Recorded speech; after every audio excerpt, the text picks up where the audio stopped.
Hello, gawa tayong tortilla.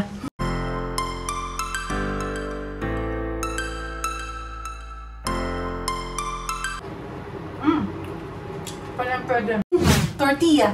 Okay, so, mabilisan lang to at wala talagang ayos-ayos kasi tagang kailangan kong gumawa ng tortilla. Tortilla. Pilipino, na lang, pronunciation na lang Tortilla. Kasi napag-decide na namin na yun yung gusto namin kainin ng dinner. Okay, so habang wala ang husband, saka ako gagawa. Kaya medyo mabilisan lang to. And gagawa na rin ako marami para sa susunod, init-init na lang ng tortilla. Kasi medyo nagno-no rice diet kami. So, papakita ko sa inyo na sobrang bilis lang to. And gusto ko sana minimal editing lang tong video na to. Kaya, yung gagawin nating video, halos wala masyadong kailangan editing to. Ipapakita ko sa inyo yung raw na raw kung paano ko talaga siya ginagawa. Ngayon, ang kailangan lang natin ay welcome pala sa kusina ko. So, kailangan lang natin ng baking powder, salt, butter. Ito pa yung isa ko pang butter kasi maubos. Hindi kulang to kaya meron tayong isang bago. And then flour. Ito maubos na to kaya meron akong malaking flour. Walang kinalaman yung iba. Ito yung sikreto natin sa lahat ng pagbe-bake ko. At saka hot water pala, sorry. Hot water. Ito ang sikreto sa lahat ng pagbe-bake na ginagawa ko.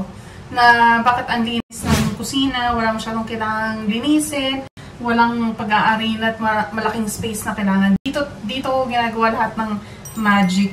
And madali lang itong gawin kasi ano bang kailangan natin? Kailangan natin ng flour. Wala. Ako pag nagluto kasi ako, hindi ako tingnan ko muna kung nagre-record Okay, very good. Nagre-record. So ako, pag gumawa ako ng kahit na anong bagay, sorry. Pero hindi ako mahilig mag-measure. Kasi parang nakatamad ba? Nakatamad mag-measure. So, ako yon. So, kung gusto niyo mag-measure, okay lang din. Maraming recipe na may measurement ng tortilla. Tortilla sa internet. So, ako tinitingnan ko lang, by eye ko na lang siya mini-measure. Eyeball na lang. So, ito, ubusin na lang ito. Mukhang hindi ko na pala kailangang buksan yung isa. Hindi ko na kailangang buksan. Okay na ako dyan. Tinitignan ko lang yung gaano karaming flour. So, kung sasabihin niya 2 cups, kunwari. Tapos, gaano karaming, yung next ingredient, kunwari salt, or gaano karaming baking powder.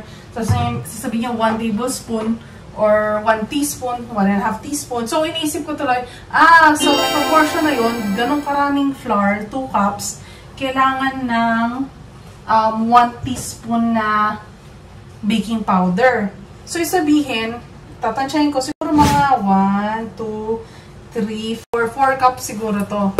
At aalamin ko rin, ano ba yung role ng baking powder? Siya pala yung nagpapa-fluff, nagpapa-alsign, the absence of yeast kasi hindi tayo gagamit ng yeast So, baka pwede kong medyo sobrahan. So, kung 1 teaspoon yung sa 2 cups, to tansya ko 1.5 teaspoon yung in-add ko na yan. So, siguro ito yung 2 teaspoons na to. So, kung 1 teaspoon sa 2 cups, edi 2 teaspoons sa, ito almost 4, so 2 teaspoon. Ngayon, pinapasobrahan ko ng konti kasi, yan pala yung nagpapa-fluff ng konti sa nagpapa-fluff sa lutuin ng walang yeast. So, dinadagdagan ko lang ng konti. Tapos, siguro okay yan. Or, pwedeng magdagdag pa ako. Yan. So, nagpabili na rin akong baking powder kasi mauubos na yan. Salt. So, salt, para hindi naman matapon kasi yung lalagyanan ko, hindi na siya gano'n ka nakakatakot. One time nagbukas yan So, sa salt, tansya na lang din yan. Para may konting lasa naman yung tortilla flour natin. Pwede mo lagyan ng iba pang flavoring. Yan, konti pa. Pwede mo lagyan ng iba pang flavoring para malasa. Lagyan mo ng Italian seasonings, na herbs and spices, ganun okay. Naghugas na ako pero just to make sure. Ang dami kong basahan. Anyway, so ito na. So, supposedly, dapat, softened butter, mga ganyan. Kaso lang, yung isa, galing sa freezer. So, hindi siya ganun ka-soft.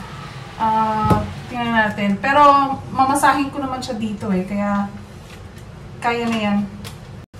Magsusoft na yan kapag dagdag. So, parang sabi yata 1 stick ng softened butter or kung ilang, sorry, yung mga recipe na yan, meron yan sa online, pwede nyo yung makita. Pero, papakita ko sa inyo yung process kasi kung gaano siya kadaling gawin. At na, parang kaya ba siyang gawin ng hindi kayo stricto nagme-measure. So, eto, galing sa freezer, pero kahit papaano napalambot ko na siya ng konti. Yan. Magdagdag pa siguro kasi halos 2 portion to eh. Yung ginagawa ko ngayon eh. Sa usual ko. Kaysa sa usual ko. Lagay ko lang sa ref. Etong isang kamay ko, libre yan. Hindi ko yan dudumihan or hindi ko yan pangmamasa. Pero eto, tingnan nyo. Eto yung pangmamasa ko. Bukod sa very helpful yung ganitong gawain. Yan, medyo matigas pa yung butter ko. Bukod sa very helpful yung itong gawain sa... Kapag, ang gagawin ko kasi, mamaya, eto yung ipanghahawak ko dito sa teapot. Para pour ng hot water. Hot ha, hindi boiling. So yun. Gamitin natin yung body heat natin sa sa pagmasa nito. Hyperspeed. Ngayon din. Ilapit ko kaya kayo, no? Para makita nyo yung ginagawa. Huwag natin lagyan ng cut tong video na to. I-zoom lang natin. Yan. Yan, oh. Parang binibigla ko yata yung ko. So, ganyan yung ginagawa natin. Naglalaro lang tayo. Oops. Ayoko madumi sa labas ng pan. Gusto ko lahat ng dumi nandito sa loob lang ng pan. And, ang maganda niyan, kasi, mamaya yan, after natin masahin, wow, huwag kang kumalat yan. After natin masahihin yung sasabihin ko. Imasa to mamaya. May kita nyo, wala na itong didikit sa pan, wala nang dumi sa pan. Lahat yan didikit sila sa isa't isa. Na parang akala mo parang walang nangyari. Halos hindi mo, siguro konting linis-linis lang sa pan. Pero ako, ko pa rin, hinugasan ko pa rin ng totoong hugas. Zoom in. Okay. So, yan yung consistency niya. Parang sand. Parang kinetic sand. Pero kung ako yan, kung magiging totoo ko sa sarili ko, pwede akong magdagdag ng flour. Ayoko yung nagbubuo siya ng ganyan eh. Pwede pa akong magdagdag ng konting flour dyan sa mixture na to. Para yan ang kagandahan ng yung isang kamay mo ay libre. Paunti-unti lang tayo magdagdag ng flour. Huwag masyadong marami. Yan, zoom out.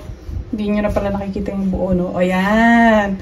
Better. Parang naghahanap ako ng mas dry na sand, na klase ng sand. Oh no, huwag kang titilapon sa pan. Gusto ko malinis lang lagi. Yan.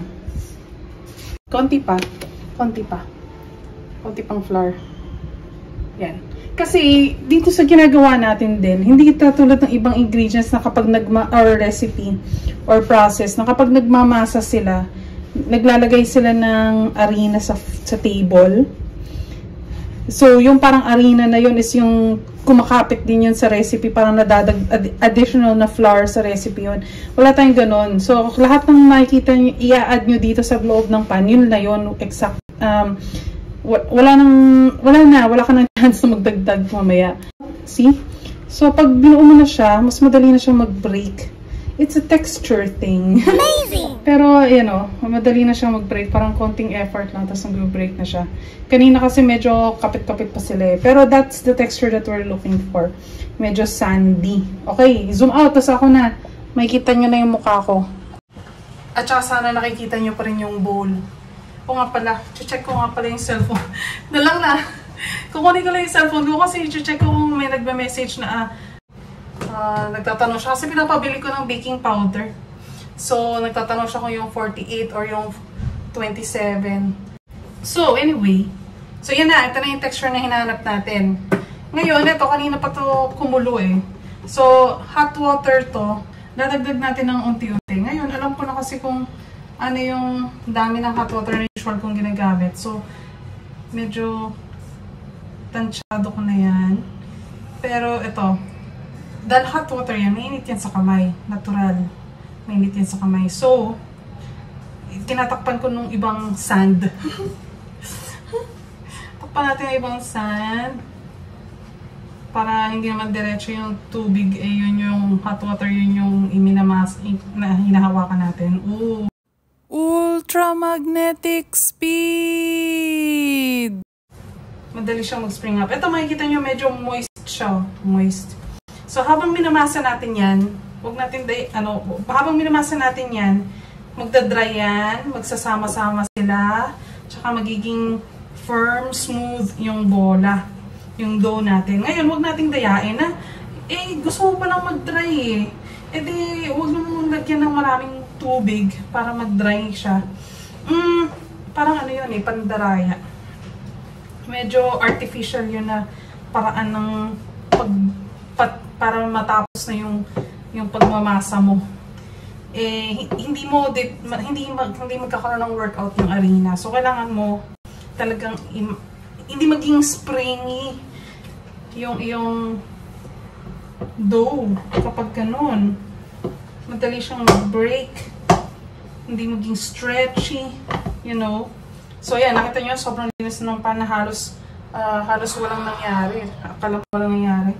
Nandito yung dough. So, ganyan kapag hindi namasa ng maayos, mabilis pa siyang mag-break. So, mamasa natin yan. Gano'ng katagal? Pwedeng 10 minutes, pwedeng 5 minutes, depende sa pagmamasa. Mamasahin kita sa ngalan ng buwan. Okay, we're back. And actually, medyo nagtataka ako bakit iba yung texture niya kaysa dun sa nakakasanayan kong ginawa. Pero, ganun talaga pag nag-upscale tayo, nag-large batch, at hindi tayo nag-measure. Ganun talaga tendency. Pero, it's okay. Tortilla recipe is, or making is very forgiving. Dahil hindi naman natin siya kailangan paalsahin or what nang masyado. So, ang gagawin ko lang dito is, ayan medyo may bumabalik naman siya, although hindi siya, hindi pala nakikita. Bumabalik naman siya, although hindi siya ganun ka-bilis. Hindi naman yeast yung ingredient natin na to. Baking powder lang naman yan. And, ang gagawin natin dyan is, magstay lang siya dyan ng mga 30 minutes to 1 hour. Actually, 30 minutes is okay na. And, ang gagawin ko lang is, tatakpan ko lang to ng cling wrap. And gagamitin din naman natin tong cling wrap na ito mamaya for, wala lang, cover purposes. So, mga 30 minutes natin ipapahingayin. Kasi nag-workout, bukod sa ako nag-workout din. Nag-workout din yung itong dough. So, hindi naman siya aasa. Pwede natin i-diretso na yung cling wrap sa kanya. Normally, tinatakpan ko yung bowl ng ganyan. Pero, hindi naman kailangan itong paalsayin So, tingnan natin. Baka pwede ko na siguro siyang, At saka normally din, kailangan ng, parang maganda kung lagyan mo ng oil. Yung surface ng dough. Para hindi dumikit yung sa cling wrap. Pero, medyo buttery naman kasi itong recipe yung nagawa natin. So, I'm sure hindi naman siya didikit dyan. So, pagpahingayin natin siya, ang mangyayari dyan is, once napahinga na siya, mas magiging elastic. So, yun ang yun, yun dapat magiging mas elastic yung dough. And pwede natin siyang mamayang i-roll ng manipis na manipis. And yun yung gagawin nating tortilla. So, tago ko na yung flour natin. Tsaka ating scissors. Use no mess table, no? Back. Diyan lang yan. Mga 30 minutes sa balik tayo. Pagod ako dun In the meantime, mag-uugas muna ako dito ng mga dapat hugasan. Minsan parang nakakatamad maghugas pero satisfying kapag malinis. Yung isa sa mga ginagawa ko is parang hindi na para hindi na mag-alat ng timer or gumamit ng timer sa aking phone. Yan na lang. Ito ang timer ko, 30 minutes. Naka-off naman yan so walang iinit dyan. Diyan ka lang, stay ka lang dyan. At this point, dumating si husband after 30 minutes na pinagpahinga natin yung dough. Kaya hindi ako nagsasalita para hindi naman siya ma-disturb sa work niya. And dito natin malalaman kung kung properly natin namasa ba yung ating tortilla dough. Kasi i-roll out natin siya ng manipis na manipis talaga para manipis lang din yung tortilla natin. And kapag tinanggal nyo siya sa baking paper, dapat kaya nyo siyang tanggalin ng one piece and malagay sa pan. So, magiging stretchy kasi. Naging stretchy na yung ating dough after natin siyang pinagpahinga. Parang nakapag-recuperate na siya after niya mag-workout. And sa baking paper pala ako nag-roll out para hindi ko na kailangan maglagay ng arena sa countertop. So, kayang ipagsabay habang niluluto yung isa, niro-roll out nyo na yung isa na susunod yung lutuin. And mabilis lang yan, mga segundo lang yan naluluto at mabilis din masunog, kaya bantayan nyo talaga. Kailangan mainit yung pan. While niluluto ko tong last na tortilla na to, i-close ko na rin yung video na to say na ano pa yung mga tips na pwede kong ibigay. Pero syempre wag natin i-overcook, no? Yung last na nga. So yan. Okay lang yan. Ipatungan nyo ng cloth. Ito. Okay lang yan kahit na may moisture siyang matatrap dyan. Actually, ito yung kinakauna natin niluto na tortilla. Yan, no? Yan. So, ganyan yung itsura niyan. So, depende rin sa pagkaluto. Parang pwede.